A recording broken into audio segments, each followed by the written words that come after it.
Doctor Snigdha Rezwana, 6 দিন ধরে দক্ষিণ সিটি কর্পোরেশনের কেন্দ্রীয় অফিস নগর ভবন সেটি তালাবদ্ধ, সেখানে কেউ ঢুকতে পারছে না, কাজ হচ্ছে না, নাগরিক সেবা ব্যাহত হচ্ছে, এক ধরনের অচল অবস্থা। আবার আন্দোলনের কারণে রাস্তাঘাট বন্ধ থাকছে, সেখানে মানুষের দুর্ভোগ। এই সংকটটা সরকার বা সংশ্লিষ্ট উপদেষ্টার সাথে আলাপ আলোচনার মাধ্যমে সমাধান করা যেত কি না? যদি যায় বা যেত, তাহলে আন্দোলনের মাধ্যমে এই সংকট তৈরি করার লাভটা তাহলে কার হচ্ছে বা কে এতে আপনার লাভবান হচ্ছে? আপনাকে ধন্যবাদ গ্লোবাল টিভিকে এবং রবিউল ভাইকে অনেক ধন্যবাদ। দেখুন, প্রথম কথা হচ্ছে আমি একজন শিক্ষক হিসেবে একটা কথা বলি, এই যে ইশরাক হোসেনের মেয়র হওয়ার ব্যাপারটা, আমি খুব নিরপেক্ষ একটা কথা বলবো, এটা সাধারণ মানুষের জন্য এটা বোঝাবুঝিতে কিন্তু প্রচুর ঘাটতি আছে, এটা একদম স্পষ্টত। কারণ এই ইলেকশন হয়েছে আপনার উনি আদালতের কাছে গেছেন, যেটা উনি যেতেই পারেন, ওনার ন্যায্য অধিকার, এবং এর পরবর্তীতে আদালতও যখন রায় দেয় এবং মেয়াদটা উত্তীর্ণ হয়ে যায়, এটা কিন্তু আসলে একটা জটিল সমীকরণ। কারণ আদালতই বা এই রায়টা কেন এরকমভাবে দেয়, এটাও একটা প্রশ্ন। তো সেক্ষেত্রে খুব স্বাভাবিক ক্ষেত্রে কি হতো, মনে করেন যদি সরকারের এরকম রায় দেওয়ার কারণে কিন্তু আদালতের সমালোচনাও করেছেন উপদেষ্টা। জি জি, সেটাই বলছি না, এখানে আমি বলছি যে এইরকম একটা রায় কিভাবে ঘোষিত হলো যেটা জনমনের কাছে বা এমনকি খোদ উপদেষ্টার কাছেই পরিষ্কার না, সেটা আসলে আমার কাছে একটা প্রশ্নকর বিষয়, আসলেই বিস্ময়কর বিষয়। কারণ দেখেন, আমার তখন মনে হচ্ছে হিরো আলমও তো আমাদের ঢাকা গুলশানের যে আসন থেকে এমপি ইলেকশন করেছিল, আপনাদের মনে আছে কিনা, ওনার অপোজিশন ছিল আরাফাত, প্রাক্তন উনি প্রতিমন্ত্রী। তো এখন ঘটনা হয়েছে কি, এটা একটা বিষয় আমার কাছে আসলে একজন নাগরিক হিসেবে আমার কাছে এই বিষয়টা পরিষ্কার না। একটা হচ্ছে আদালতের রায় হয়েছে, আদালতের রায় অনুযায়ী ইশরাক হোসেন যে দাবিটা করছেন, এটা শপথ গ্রহণ করানো, এটা কিন্তু আমাদের মানতে হবে, কারণ আদালতের প্রতি শ্রদ্ধাশীল থাকলে আমাদের এটা মানতে হবে। এটা যেমন একটা সত্য, একইভাবে এটাও খুবই সত্য যে যেখানে মেয়াদ উত্তীর্ণ হয়ে যায়, তখন তাহলে আমরা কিভাবে এটাকে বাস্তবায়ন করব, এটা একটা টেকনিক্যাল, তার জন্য তো আদালতের কাছে ফিরে যাওয়া যেতে পারে, আবার ফিরে যেতে হবে এবং তাকে জিজ্ঞেস করতে হবে যে আপনি যে রায়টা দিলেন, সেক্ষেত্রে আদালতই পারে কিন্তু আমাদেরকে একটা সুদিক নির্দেশনা দিতে। কেন এটা নেওয়া হচ্ছে না? এবার আসেন এই প্রশ্নের উত্তর দিই, কেন নেওয়া হচ্ছে না। দেখুন, আমরা নাগরিক হিসেবে কিছু বিষয় খুব ভালো স্পষ্ট বুঝতে পারি, আমরা রাজনীতির সমীকরণগুলো বুঝতে পারি, আমরা খুব স্পষ্টত বুঝতে পারি যে এখানে কিংস পার্টি বলেন, বিএনপি বলেন, এনসিপি বলেন, প্রত্যেকটা পার্টির মোটামুটি বোঝাবুঝি আমাদের কিন্তু আছে। এবং আমরা এও বুঝতে পারি যে এখানে একটা কালক্ষেপণ প্রক্রিয়া আছে, এখানে একটা দ্বন্দ্ব তৈরি করার প্রক্রিয়াও বিদ্যমান।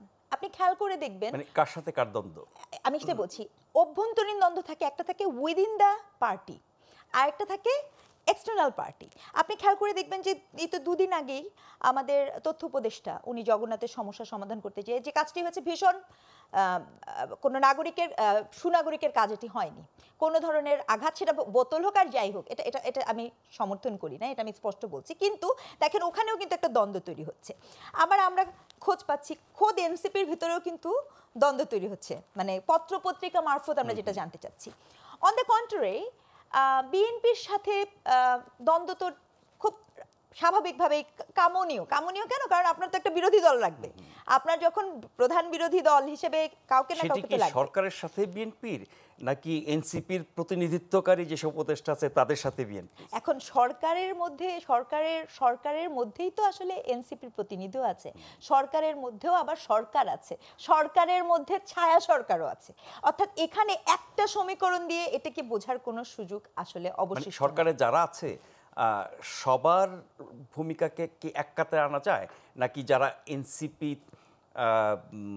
সহযোগী, হ্যাঁ, তারা এনসিপি না কিন্তু তারা ওই একই শক্তির অংশ সরকারে আছে, তাদের ভূমিকা এবং অন্যান্য উপদেষ্টার ভূমিকা কি একরকম? না, একদমই না, একদমই না। আমি একেবারে মানে এটা আসলে সবচেয়ে বড় ব্যাপার হচ্ছে কি, এই যে পুরো প্রসঙ্গটা নিয়ে একটা আলাপ হচ্ছে, আমার কাছে এই আলাপটা অপ্রাসঙ্গিক মনে হয়। এতে করে কি হচ্ছে জানেন, এতে করে ওই উত্তর সিটির যেই মানুষগুলো আছে, যেখানে রাস্তা খনন থেকে শুরু করে অন্যান্য নাগরিক সুযোগ সুবিধা পাওয়ার কথা ছিল, সেই মানুষগুলো কিন্তু দুর্ভোগ ভোগ করছে। এটা হচ্ছে সবচেয়ে বড় কনসার্ন হওয়ার কথা ছিল সরকারের কাছে, সবচেয়ে বড় কনসার্ন হওয়ার কথা ছিল রাষ্ট্রের কাছে।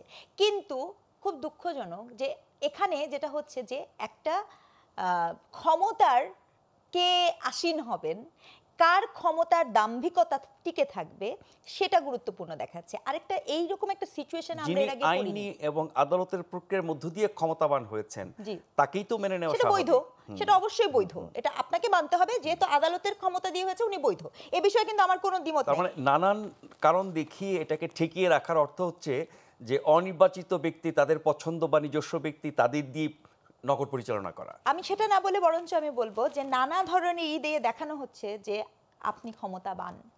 মনে রাখা প্রয়োজন যে কাউকে মনোনয়ন করা আর কাউকে নির্বাচিত করার মধ্যে ভীষণ বিস্তর ফারাক আছে। এই যে গভর্নমেন্টটি এখন আছে এটি বাংলাদেশের ইতিহাসে একটি বিরল ঘটনা, এটা আপনাকে মানতে হবে। এর আগে আমাদের কোনো পূর্ব অভিজ্ঞতা নাই। এর সূত্রে আমার কাছে প্রায় এটাও মনে হয় যে অভিজ্ঞতারও তো একটা ঘাটতি আছে। আমি বা আপনি আঙুল আশরাফ যে উপস্থাপনা করছেন, দীর্ঘদিন আপনি এই মিডিয়া ইন্ডাস্ট্রিতে আছেন, আপনার একটা অভিজ্ঞতা হয়েছে, কিন্তু যে মনে করেন জীবনে কোনটা স্ক্রিন কোনটা মাইক সেটাই যখন না জানবে তখন অনেক সময় স্ক্রিনকে মাইক আর মাইককে স্ক্রিন ভাবা যেতে পারে। তো আমার কাছে মনে হয় যে এই যে ঘাটতিটা, এই ঘাটতিটা বারংবার সামনে আসছে। বুঝতে হবে যে আপনি উপদেষ্টা, আমি কোন কথাটা বলতে পারি, আদালতের কোন ধারাটা আমি গ্রহণ করব, কোনটা গ্রহণ করব না, এই বিষয়গুলো সম্পর্কে আসলে আমার মনে হয় তাদের সচেতন হওয়া উচিত। জনাব ইশাক হোসেন একটা ফেসবুক স্ট্যাটাসে যে কথাটা লিখেছেন, বড় স্ট্যাটাস, অংশবিশেষ হচ্ছে অন্তর্বর্তী সরকারের কতিপয় ব্যক্তির ক্ষমতার লোভ এবং ক্ষমতা চিরস্থায়ী করার কুৎসিত সত্যটা বের করে আনাই হচ্ছে এই আন্দোলনের উদ্দেশ্য। আপনার প্রতিক্রিয়া? আমি এক্ষেত্রে একটুখানি বলবো যে এটা খুব রাশ হয়ে গেছে, মানে very very very very harsh শোনাচ্ছে, মানে খুব কর্কশ। আমরা রাজনীতির কিন্তু একটা পরিবর্তন আসছে। আমরা এই রাজনীতিতে কি চাই, জনগণকে উপকার করতে চাই এবং কোনোভাবে সহিংসতা চাই না। এই যে ক্ষমতা নিয়ে যে কোন্দল, এই ক্ষমতার কোন্দলটা আমরা আসলে চাই না। আমরা ক্ষমতাকে ভিন্নভাবে দেখতে চাই। আমি মনে করিয়ে দিতে চাই যে সাদেক হোসেন খোকা উনি দীর্ঘদিন আপনার মেয়রের দায়িত্ব পালন করেছেন। আমি আরেকটা মানুষের নামও মনে করিয়ে দিতে চাই। আপনি সিলেটের যে মেয়র হননি, ওনার নামটা আপনার মনে আছে কিনা রবিল ভাই?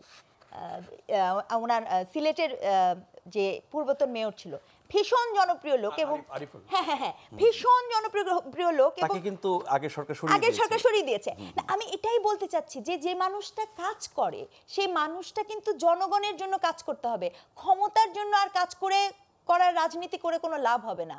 আপনাকে এখন জনগণের জন্য কাজ করতে হবে, জনগণের জন্য রাজনীতি করতে হবে। এটা আমাদের রাজনৈতিক পরিবর্তনের জন্য খুব বেশি জরুরি।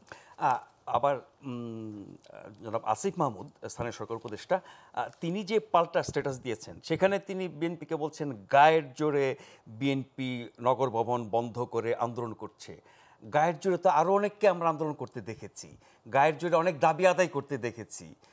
সেগুলোর ব্যাপারে তো আমাদের এই উপদেষ্টা কোনো মন্তব্য করে নাই তখন। তার মানে হচ্ছে আপনি গায়ের জোরে আন্দোলন করলে দোষ, আমি গায়ের জোরে আন্দোলন করলে দোষ না, সরকারের থেকে গুরুত্বপূর্ণ পদে থেকে এই দুইভাবে দেখার সুযোগ আছে। এখানে ঘটনাটা কি, যে বাংলা একটা প্রবাদ আছে, কাজের সময় কাজই, কাজ ফুরালে পাজি। তুই একটা মস্ত বড় পাজি। মানে হচ্ছে আপনার যখন কাজ আদায়, কাজ সিদ্ধি করতে হচ্ছে, তখন আপনি আসলে এই যে মবটা বারবার আমরা বারংবার বলে যাচ্ছি যে যে কোনো মব আন্দোলনেরও একটা প্রক্রিয়া আছে। আমি স্ট্রংলি বলবো যে এই যখন তখন হুট করে রাস্তায় বসে পড়া, এটা প্লিজ, কারণ কি জনগণের দুর্ভোগ হয়। হাসপাতালে অ্যাম্বুলেন্সে করে অনেক লোক থাকে, সে হাসপাতাল পর্যন্ত পৌঁছাতে পারে না, হয়তো বা একটা মানুষকে বাঁচানো সম্ভব হয়। এই জনগণের দুর্ভোগ করে কি করে কোনো মানুষের বা কোনো দল আন্দোলন করতে পারে? এটা কোনোভাবেই কামনীয় না। আন্দোলন করা নাগরিকের অধিকার, কিন্তু আপনি কোন প্রক্রিয়া আন্দোলনটা করবেন? প্রথমেই কি যে কেউ রাস্তায় বসে যায় নাকি সেটাও একটা প্রক্রিয়া? আমরা অনেক আন্দোলন দেখেছি, প্রথম ধাপেই রাস্তা দখল করা এবং দিনের পর দিন সেটা দখলে রাখা। সে কারণেই আমি বলছি যে ওই যে গোড়ায় যে গলতটা হয়েছে, বাংলাদেশের মানুষ করে কি, ভুল থেকে শেখে না, তারা এক ভুল বারবার করে। এই জন্য আমরা বারবার ঘুরে ফিরে এক জায়গায় গিয়ে আন্দোলন বলেন, মব বলেন, এই ক্ষেত্রে যখন সরকারের দ্বিচারিতা আমরা দেখি, তাতে করে একটি ঘটনা আরেকটি ঘটনাকে উৎসাহিত করে কিনা? না, এটা তো ডেফিনেটলি না। সরকারকে আমি বারংবার, আমি আসলে আপনি যেটা বলার চেষ্টা করছেন, আমি স্পষ্টত বলি যে কিছু মানুষ যখন আন্দোলন করছে, আমি এটা অনেক জায়গায় বলেছি, আমি আবারও বলছি, এনসিপি একটি রাজনৈতিক দল। এনসিপি কিন্তু এখন কেবল শিক্ষার্থীদের কোনো দল না। রাজনৈতিক দল হিসেবে আপনি সামাজিক যোগাযোগ মাধ্যমে কাউকে যদি বলেন চল রাজুতে আয় বা যমুনা দখল কর, এই যে ল্যাঙ্গুয়েজ কোড অ্যান্ড কোড, এটা একটা রাজনৈতিক দলের কাছে প্রত্যাশিত না, তাদেরকে অনুসরণ করে তো অন্য অনেককে যমুনা যেতে চেয়েছে কিন্তু পারে নাই, মার খেয়েছে। না, তাদেরকে অনুসরণ না, তাদের আগেই অনেকে যেতে চেয়েছে, মার খেয়েছে। আমি এটাই বলেছি যে 144 ধারা যমুনাতে জারি ছিল, তো 144 ধারা যেখানে জারি থাকে, আবারও বলছি, আমাকে তো আইনের প্রতি শ্রদ্ধাশীল হতে হবে, আমার কিছু ইনস্টিটিউশনের প্রতি শ্রদ্ধাশীল হতে হবে, এবং এই গভর্নমেন্টের খুব বড় একটা দায়িত্ব ছিল কিছু ইনস্টিটিউশনকে পলিটিক্যাল জায়গা থেকে মুক্ত করে দেওয়া, স্বাধীন করে দেওয়া, বিশেষ করে এই যে রবিউল ভাই বলছিলেন যে নিরপেক্ষতার প্রশ্ন উঠেছে, আরও অনেকে নিরপেক্ষতার হারাচ্ছে এই সরকার, এরকম বলছে বিভিন্ন ঘটনার ক্ষেত্রে। এটি রাজনৈতিক সরকার না, অরাজনৈতিক সরকার যদি বলি, সকল দলের সমর্থিত সরকার। সেক্ষেত্রে যদি তার কোনো রাজনৈতিক বৈশিষ্ট্য থাকে, সকল দলের রাজনীতিকে ধারণ করার কথা, সেটাকে আমরা দেখি এই সরকারের আচরণে বা কাজে বা কথায়। না, দেখেন, এইটা তো আমার আমার বলতে কোনো দ্বিধা নেই, আমি আবারও বলছি, এই সরকার যেভাবে এসেছে এটা বিরল, এটা বাংলাদেশের ইতিহাসে কখনো এরকম সরকার আসেনি। প্রত্যেকটা মানুষের কিন্তু এই সরকারের প্রতি আশা, প্রত্যাশা, ম্যান্ডেট ছিল এবং এখনো আছে। এখনো আমরা চাই যে, আমরা সকলেই চাই সেটি কি যে একটা কমছে? স্থিতিশীল, কিন্তু এখন মনে করেন আগে যদি আমাদের আশা প্রত্যাশা ছিল 90-100 ভাগ, সেটা এখন হয়তো 20 ভাগে এসে নেমে